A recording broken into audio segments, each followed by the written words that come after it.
นี่เหรอปอด ยันเอามาผักก็เอาผักในเมื่อเขาเมื่อพุ่นงานกับเอาลงน้อยไปช่วยเวียกสเบล เอฟซีเห็นเอฟซีเม่นหลายอยู่เป็นอะไรอยากให้น้องน้อยไปเด้ไปฉันไปว่าให้เบานี้ ร มา ถช่อนเมื่อกับไอ้หมูแดง ไปไหนดาวนาอยู่ หัวด ไอ้ฮู้แล้ววันอาทิตย์บุญนะวันอาทิตย์ บุญใช่บุญ ให้ถามให้แล้วนะเฮ็ดให้เอฟซีเห็นพี่น้องๆแบบเฮาก็ช่วยสร้างเฮ็ดนะตัวใดพอช่วยได้เฮาก็ช่วย เลย แม่นเพราะว่า คือเฮากับพยายามแบบสอนน้องเพิ่นเฮ็ดได้ก็ได้จังให้ FC น่ะเอ็นดูแล้วก็ฮักแพงคือเก่าให้คนดุคนมันเฮ็ดนะ เลย พื้นฐานเฮากับลูกเซาให้เซาหน้าอยู่แล้วแมันบ่ลูกก็ดำหน้าหาบเข้าหาบน้ำยามน้ำสิไปนับประชักอันย่อบอกนี่เนาะ แม่นแหละ เฮาสิเป็นลูกคุณหนูกินอยู่แพงก็บ่ได้พี่น้องเนาะเฮาซอยกันเล็กน้อยเพียงแต่ถ่ายคลิปก็พอ10-20นาทีสินะเล็กน้อยได้อยู่ เอาท้ายนาเขายังเห็นได้นะใส่ในหัวแล้วก็กระติกฉีกลงในนั่นแล้วแหละ อันนี้ก็ได้เนาะ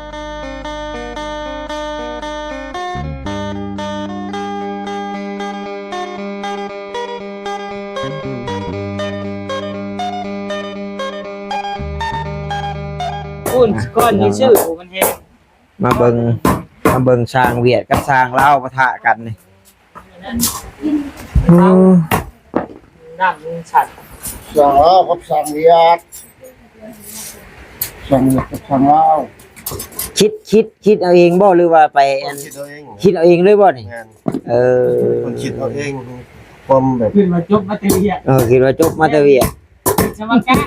แปลว่าคิดเอาแล้วอ่ะ กะมันจีเด่นแล้วเลยนะ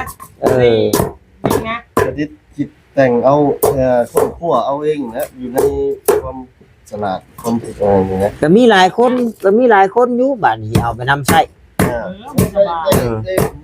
ในกันเนี่ยว่า บ่เสียเวลา เนี่ยไงทิ้งไว้ได้ไงน้องเหมือนว่าเอา บ่เสียเวลา ประหยัดงบไปอีกกันได้น้องเนาะ ชื่อรวดเอากันเลยเนาะ แล้วมันก็บ่ หันลวดในบริการ อันนี้นะพี่น้องเนาะ ที่คันเอ็นเนี่ย น้อย จะว่าอันจะว่าไปเอาตู้เชื่อมจอรถให้มันเว้าได้เนาะ ไม่ได้ได้ตัวไหน หักว่ะบุพาน เรื่องรวดเชื่อมนี่ เรื่องรวดเชื่อมอีกที ต้องไฟอีกไฟ แล้วลวดดีกว่าดีเนี่ย พี่น้องเนาะอันนี้คือตั้งใจเฮ็ดเฮือนมานี่ก็หาแล้วเห็นช่าง2คนนี่แหละพี่น้องเนาะ เอาไปเป็นรุ่นเฮียนเด้อ เพิ่นเฮ็ด บอย ลิขสิทธิ์ว่าผมมีบ่ลิขสิทธิ์ บ่มีบ่ลิขสิทธิ์บ่มีบ่ เนี่ยเบิ่งเฮาแล้ว บ่เข้าใจ พอ กั แล้ น ว นะ อันนี้มันครบเผยแพร่เนาะแม่ช่วยเรือดิช่วยเรือเอาไปเบิ่งเอาไปเป็นตัวเป็นแบบอย่างแบบวิธีทางไหนจังดี ก็วิธีทาง อยู่ทางนี้กันทางเนาะ เอาพี่น้องเนาะบ่แม่นว่าท่านวิชิตหางเห็นผู้นี้แล้วกบนี่2คนเพิ่นนี่แหละ เห็นแล้วบ่นี่ โอ้ไฟโซลาร์เซลล์อีกโธ่เฮ้ยแมลงนี่มันคักแล้วผีปุยมาใกล้แล้วบัดนี้แมลงมีปลา เอ้ามันอยู่ไปล่ะได้ไฟโซลาร์เซลล์มันสิเมื่อบัดนี้โอ้ย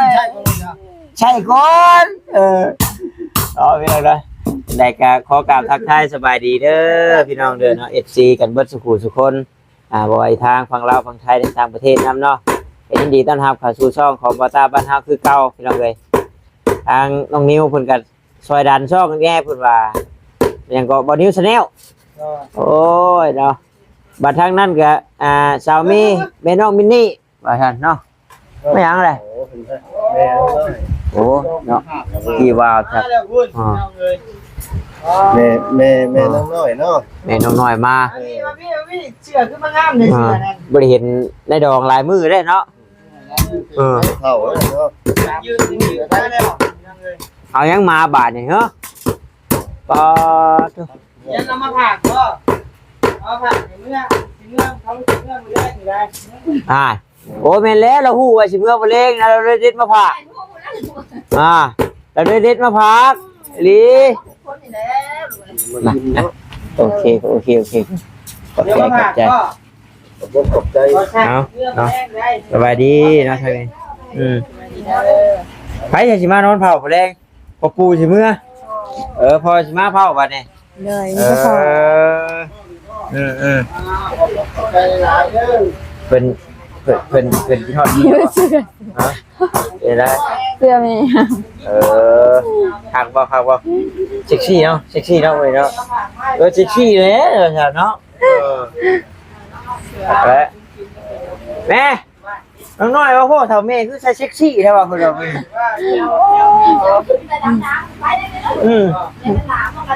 ยังหลายบ่ยังหลายบ่วะยังจังไห้โอ้ชาวป่า อะไรเอาสาระให้เพียร อยากได้หนึ่งเข่าบ่น่ะ เลย ได้ชุบเลย นั่งสักหน่อย เนาะ ว่าเรื่องบุญงานกับเอาลงน้อยไปช่วยเวียกสเบล FC เห็น FC เม่นหลายอยู่เป็นอะไรอยากให้น้องน้อยไปเด้พ่อฉันไปว่าให้บ่นี้ ขี่ร มา ถซ่อนเมื่อกับไอ้แดง ไปไหนดำหน้าอยู่ บัวด ไอ้ฮู้แล้ววันอาทิตย์บุญน่ะวันอาทิตย์ บุญใช่บุญ ให้ถามให้แล้ววันอาทิตย์ เลย มื้อนี้วันพฤหัส ฮัท มื้อมันศุกร์มื้อฮือ วันเสาร์ วันเสาร์มื้อตึงบุญ นี่นเลย อืม มือพอบานิวมาเด้ มากับมือพอจะมา แล้วพอฮะบวขี่รถใหญ่มากว่ะ ว้า ก็รถจักรไอ้มา โอ้ยเรื่องมาบ่ยากดอกบัดมันยังสิมีหลายคนอยู่ดอกมาน่ะสบัดจบเวียกจบงานนั่นเขาชาวเบลเขาบ่าวว่าสอกว่าใช้เพิ่นก็สิมากันเบิดนั่นแหละ โดย อ้ายก็ว่าสิไปส่งประชุมประชาอะไรก็เลยยาได้ป่ะแวะกินทานนะเพิ่นแล้วพอเวียดก็มันลงบ่ได้ต้องเจ็บหัวเพิ่นก็ได้นี่แต่ผู้เป็นพญาติป่ะบ่ก็เข้าใจน้องน้อยเพิ่นอยู่อีกอย่างหนึงก็มันไกลเพิ่นว่าก็บ่ดื้อแต่ก็เข้าใจ FC เพิ่นอยู่ไปก็คือแบบคือเขาชาวเบลเขาว่าบ่ใช่ก็เคยมาทีนะก็ช่วยเหลือนู่นนี่นั่นทีนะคือเราก็อยากให้น้องน้อยนี่ไปช่วยเวียกช่วยงานทีนะเข้าใจทั้งสองแหละเนาะทั้งสองฝ่าย โดย แต่ว่าถ้าว่าไปบ่ได้มันนี่ก็ตามความสบายใจเฮาแหละพี่น้องเฮ็ดจังได๋ซะ โดย แต่มี FC เพิ่นเม่นอยู่คือให้น้องน้อยเฮ็ดเวียกนักแท้ว่าซั่นเนาะเห็นยอบอกเห็นหยังว่านี่คือให้เฮ็ดนักแท้ว่าซั่นกะบ่แม่นว่าให้เฮ็ดแบบช่วยครูคลิปครูเทื่อครูงานดอกเนาะแบบว่าเฮาก็อยากให้น้องเพิ่นน่ะเฮ็ดให้ FC เห็นพี่น้องแบบเฮาก็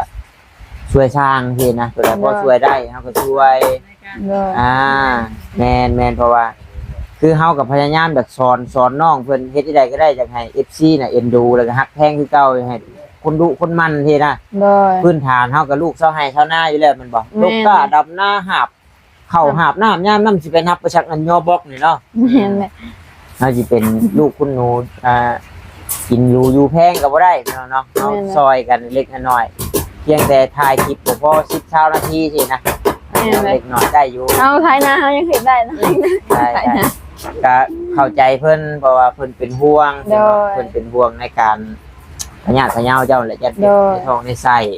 โดย ว่าน้อยๆบัดน้องเพิ่นเป็นนั่นเป็นนี่เขาจ้างสร้างเพิ่นแล้วน้องน้อยสิบ่สบายกลัวบ่เพิ่นว่านะ โดย เข้าใจอยู่พี่น้องคำว่าจ้างแต่ก็อีกด้านหนึงก็อีกมุมมองหนึงถ้าเฮาช่วยเพิ่นนี่ดีนะเรื่องเนาะFC ก็โอ้เนาะน้องน้อยขยันแท้ดุแท้เอาไปได้สร้างให้ตุ้มอยู่บัดเจ้าของเฮือนนั่งกินนั่งลิ้นหัวจะเชลอยู่ก็ว่าอีกนี่ก็จะพยายามถ่ายทอดออกมาให้พ่อแม่พี่น้อง FC เห็นในด้านแบบดุมันเฮานำแน่สินะ โดย เนาะหรือว่าตกใจแล้วมันมิ่นมื้อเช้านี้อีกพี่น้องเนาะตอนที่บิดนี่เบ้าต้าอยู่พี่น้องต่อมาบักต้าเลยเด้อเนาะบ่เพิ่นพิมพ์ผิดเนี่ยเนาะ คือบ่ตาเว้าแล้วก็บ่ได้ค่อยสู่ตอบมิ้นเนาะถ้าตอบก็คือนางตอบในคลิปที่เลยพี่น้องเนาะแต่ว่าอ่านได้บ่ตาอ่านไล่อ่านเบิ่งอยู่ ทั้งช่องก็ไม่ต้องมีนี่สมิธตอบถูกอันคอมเมนต์น้ำเราก็ขึ้นในหน้าจอพัวทั้งคลิปอื่นขึ้นหมดเลยน้ำ เพราะว่าบ่ตานะเว้าตรงๆเลยแหละพี่น้องเนาะแทบสิบ่ได้ตอบนะแต่ก็ขอบใจหลายๆเนาะที่เม่นเข้ามาก็ได้อ่านเบิ่งแหละพี่น้องเนาะเพราะว่าแต่กันก่อนนี่นะให้ทั้งแม่น้องมินี่เพิ่นตอบให้พี่น้องเนาะบัดนี้บ่ค่อยมีเวลาบัดนี้ ต้องใช้เครื่องเอาไปตอบเลย บ่ค่อยมีเวลา สิเรากลับมาตอบให้กับเพื่อสิตอบทัน แล้วก็ฝากช่วยติดตามอีกช่องหนึงแน่พี่น้องเนาะก็คือช่องสาวมีแม่น้องมินี่พี่น้องเนาะสาวมีแม่น้องมินี่ว่าในช่วงนี้ก็บ่ได้เกี่ยวข้าวเกี่ยวน้ำบ่ได้ไปขายเครื่องขายของทีนะก็เว้าแล้วก็สิว่าจังได๋นะมันบ่พอสิได้ลงไปขายนะยังบ่เป็นหลักเป็นแรงปานใดอย่างหน้าผ้าหน้าพ้นแน่บัดนี้ไปก็คือว่าตาอธิบายผู้ฟังอะไรพี่น้องเนาะถามว่า FC เพิ่นเห็นได้ขายดิบขายดีอยู่สินะก็ได้ขายอยู่พี่น้องเนาะแต่ว่าเฮาไปบัดไปแค่วันพานกับวันพฤหัสพี่น้องเนาะสมมุติว่าได้กำไรแสน2แสนก็เพื่อคนโตนี่สิขายบ่คนตกเป็นจะเศร้าค่ะค่ะผู้สิมาอย่างพี่น้องเพื่อสิมนมาอีกบัดนี้เพื่อสิมนกลับมาขายอีกแล้วก็คือบ่ต้าประเทศของกินสุกแน่พี่น้องเนาะก็บ่แม่นว่าบ่ลุกได้พี่น้องบัดนี้ค่าน้ำมันแล่นเข้าไปของท่านได้ไล่ค่าน้ำมันทอดหยังไล่อีกนี่ก็น่าสิเห็นอยู่ทางเข้ามาในโพดให้ยามคนนี้ไปมาเนี่ยพี่น้องแม่นๆก็ได้อยู่เทื่อละ100,000 200,000เทื่อละ60 70พันประมาณนี้นะพี่น้องเนาะแต่พยายามคิดหาแนวสิไปขายแบบในรูปแบบใหม่อยู่พี่น้องเนาะของกินซุกนี่ถามว่าตอบโจทย์บ่ตอบโจทย์อยู่ถ้าเฮาขายบ่เบิดนี่ก็คือแบบทิมบ่แม่ถ้าของกินดิบของกินหยังเฮาแช่ไว้ได้เด้บ่นี่แช่ไว้แล้วมาอุ่นบ่ได้มันเป็นอันบ่แซ่บนะเสียรสชาติเสียรสชาติมันบ่คักอย่างนี้แหละพี่น้องเนาะก็ไม่ว่าอยากเข้าเขาโรงงานอยู่แต่มันวิช่วงหน้าฝนก่อนว่าอาจจะเริ่มไปบ่น้อยไปเป็นสาวงานมันมีอ้ายไปเฮ็ดเวียกนี่แหละโรงงานสิไปเป็นโรงงานตัดมันใกล้กับโรงงานนิคอนอยู่ที่โน่หั่นแหละพออยู่พูดมันมีห้องเช่าเข้าชื่อเจ้าบ่อยากชื่อเข้าเจ้าก็เช่าแต่ห้องโรงงานตันยิบยังตันยิบยังพวกผ้าเป็นคล้ายๆที่เขาห่มผ้าเศษเนี่ยเพิ่นก็สิให้เฮายิบดอกมันสิมีดอกมันสิมีหลายโรงงานเด้อบ่เป็นดอกค่ะบ่เป็นดอกอย่ามันนี่มือเอียนมันมือเองเพิ่นก็สอนคนบ่ได้เป็นอีหยังเพิ่นไปเพิ่นก็ให้บ่แล้วเพิ่นสิคอยซึมซับสิคอยเป็นนี่มันดอกมันสิมีงานกล้องนี่บ่นับตั้งแต่อีหยังเพิ่นเอิ้นเป็นเลนเป็นเอียงน้อยๆนี่เป็นอันยังก็รอซอประธานสิเอิ้นอันจักสิมีเอิ้นบ่เป็นอันลืมมันเนาะเลยแต่ว่าเพิ่นสิสอนมันดอกเพิ่นสอนให้หมดมันมีหลายตัวเลือกอยู่มีโรงงานกล้องโรงงานตัดเย็บโรงงานตุ๊กตาโรงงานวิกผมโรงงานยาสูบเนาะมีหลายอยู่แล้วก็ไม้อัดอย่าเข้ายากแต่ว่าเงินเดือนก็4 ล้านขึ้นไปพี่น้องเนาะ4 ล้านขึ้นไปแต่ว่าถามว่าถ้าผู้ใดอดทนผู้ใดสู้แน่ก็ถ้าบ่มีครอบครัวแน่สินะก็กุ้มอยู่กุ้มกินอยู่ว่ามันว่าได้เงินล้านหนึ่งบ้านเฮาคือเจ้าหู้แหละมันยังมันก็แพงสินะแป๊บเดียวล้านหนึ่งพี่น้องเนาะบ่โดนถึงให้คือว่าถือกินตุๆเลยบ่แม่นไฟใหม่หมอแล้วบ่เบิ่งดูห่าแทนใส่จังแล้วตัดแก้มมันสั่งมา2-3ครั้งเบิดแล้วฮะโอ้ยเบิดลีเลยโอ้ยสุกแล้วบ่สุกบ่แม่ช่วยได้แต่ก็เจ้าช่วยใช่บ่ใช่มีแต่สลิกสติ๊ปไล่สติ๊ปแล้วเฮ็ดเบิ่งสูตรเจ้าว่าเป็นไฟเขาได้อันใช่มันก็มีอยู่จ้ะพี่น้องเนาะวิธีมัดเล็กเปิดแบบใหม่นี่เด้มิ้นมาเด้อพี่น้องเด้อว่ามีที่ยังหลายคักบ่เลยสิแต่ว่าแน่นได้ล่ะจับเบิ่งแน่นได้แม่นมั้ยเคยเฮ็ดตลอดบ่นี่มันถอกลงท้ายตัวติดมันถอกลงท้ายแล้วปล่อยไวเนาะไวได้พี่น้องเนาะเห็นเราเฮ็ดตึมตับ มัดยังบ่แล้ว โอ้มัดบ่เป็นมัดผู้มัดบ่เป็นคือเฮานี่ก็เติบหนึงอยู่เด้อเอาถ้ามัดบ่ค่อยเป็นบ่ได้พี่น้องช่างแจ้งเพิ่นก็เว้าอยู่เฮือนเจ้าบ่ยากคือลวดก็ได้ดอกว่าซั่นเดี๋ยวข่อยมีวิธีข่อยนะแต่ว่าจักเพิ่นเฮ็ดบ่ได้นะจักเป็นอะไรสุกเลย นั่ง แม่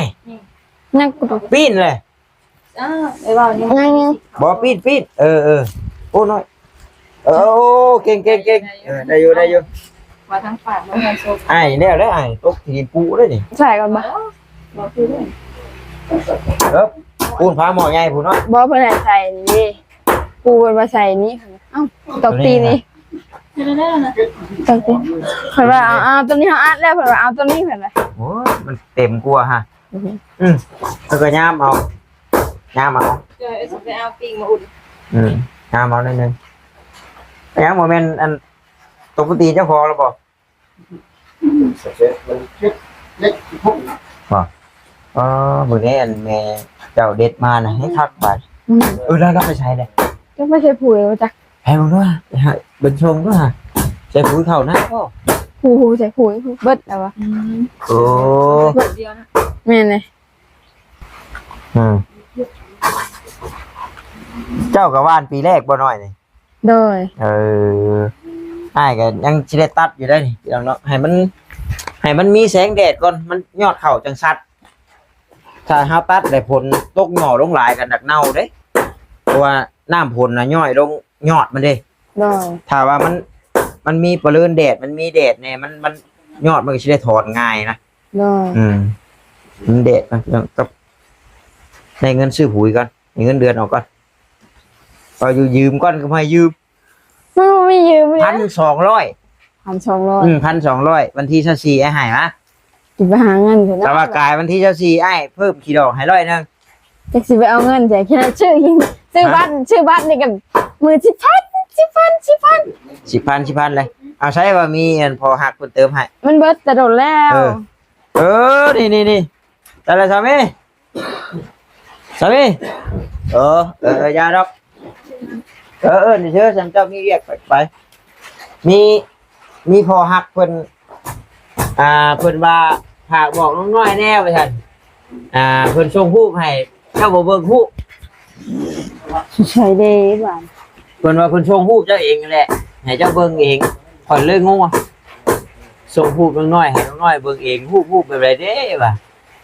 เอา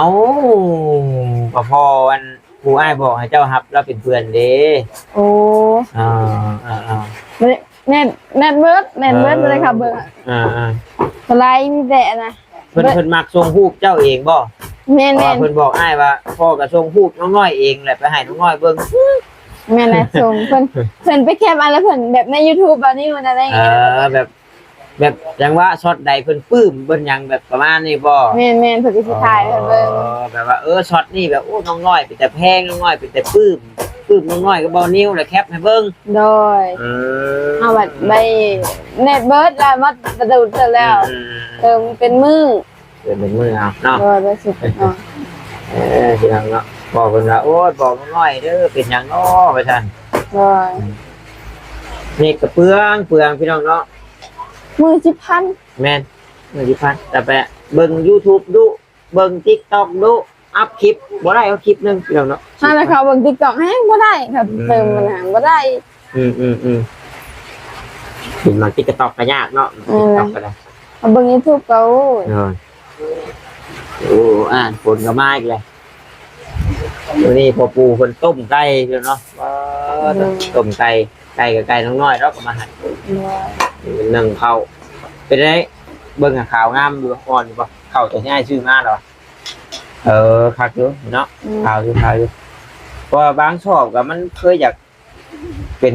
เด็กๆเนาะ อันเจ้าบ่ชื่อมาให้ตอนนั้นมันคือเขาให้คือนั้นน่ะ บ่ได้ยินเจ้าว่าช่วงนั้นน่ะบ่แม่นของบ่าววัดชัยบ่เจ้าเคยสอนไอ้ทางอยู่ช่วงมันแดงไงได้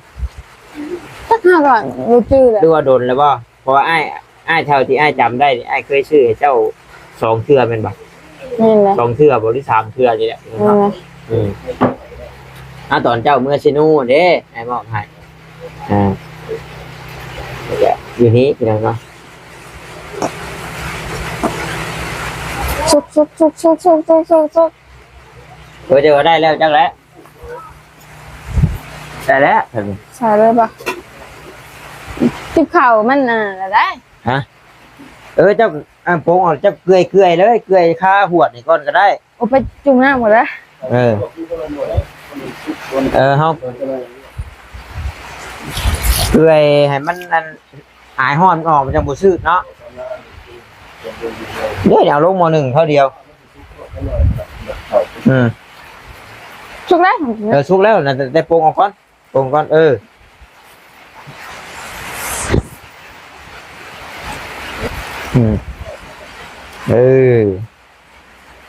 หายห้อนออกแล้วเนาะ จะใส่ขายแบบนี้นะจะใส่ ฮะ ใส่ในหัวแล้วก็กระติกฉีกลงในนั้นแล้วแหละ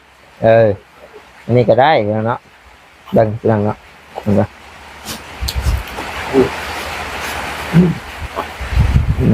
อ่อนอยู่ สุกเลย อ่อนอยู่ว่ามันโมเมนต์ย่ามเขาไม่กิโล20,000ไปแล้วสอบละล้านไปแล้วเนาะ ไม่เลย โล20,000 โล3,000นี่15อันโดนไปในก็18เดือนเนาะเขาเจ้าแพง โลซาว เขาเจ้าอะไรอยู่ตรงเห็นได้ นี่15เขาเหนียวแต่ว่าเขาเจ้าแพงนะ น้อยเดียวเลย น้อยนะ โบคือเขาโทรหา ให้ว่าชื่อเป็นธงดีกว่าได้เขาเจ้าที่มาจากไทยเป็นธงนะที่ถือกว่า นั่นเลยนี่เลยนั่งไหล โอ้เอาแนวมางมไว้นี่เลยก็ได้เอาจานเพราะมันนะ ใส่เครื่องหนึ่งนะ ใส่ครึ่งนึง จับ โอ้ยเจ้าก็รอใช่แล้วเลย เดี๋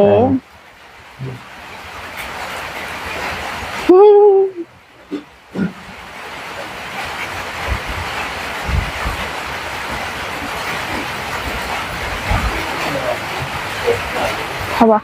โอเคเอาสวยงมไว้แบบร้อยเลย ใส่บดดีนะ เอาเจ้ายิกลงได้ก็ได้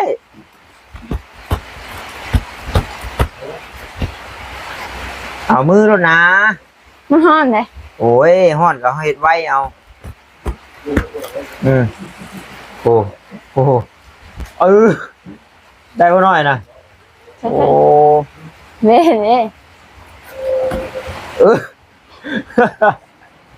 โอ้ไอ้กลัวสินุ่งโจกนุ่งเสื้อไว้ เว้ยได้อยู่ โอ้ยขนาดเนาะเรียบร้อยโอเคพี่น้องเนาะมาโอเคสบายดีหน่อยสบายดีโดยสบายดีมาให้ทุกคนพากันแต่งอยู่กินก่อนได้ดองเอามาฝากได้เนาะพี่น้องเนาะได้จะผมขอบใจละลายเด้อพี่น้องเด้อเนาะอยู่ดีไม่แห้งร่ำรวยเงินทองบัดสุขุสุขคนเนาะคลิปนี้ขอกล่าวเข้ามาสบายดีพี่น้องบ๊ายบาย